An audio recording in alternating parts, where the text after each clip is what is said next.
வணக்கம். Welcome to புதுமை காங்கேயம் சமையல். இன்னைக்கு நாம ஈஸியான பேச்சுலர் ரெசிபி ஒன்று செய்ய போறோம். அதான் கார சட்னி. வாங்க எப்படி செய்யறதுன்னு நான் சொல்றேன்.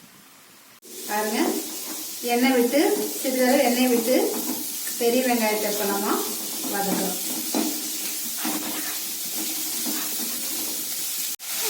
பாருங்க, சிறிதளவு வெங்காயம் வதங்கிட்டு இப்போ வரமிளகாயும் கருவேப்பிலையும் போட்டு கொஞ்ச நேரம் வதக்குறோம்.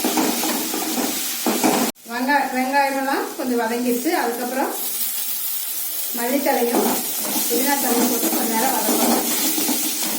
கடைசியா தக்காளி போட்டு நல்லா வதக்கணும். இது கூட கொஞ்சம் உப்பு சேர்த்துக்கலாம், அப்பதான் தக்காளி சீக்கிரமா வதங்கும். பாருங்க, சுவையான கார சட்னி ரெடி. இதே இட்லி, தோசை, பணியாரம் எதுக்கு வேணாலும் தொட்டு சாப்பிடலாம். சூப்பரான டேஸ்டா இருக்கு.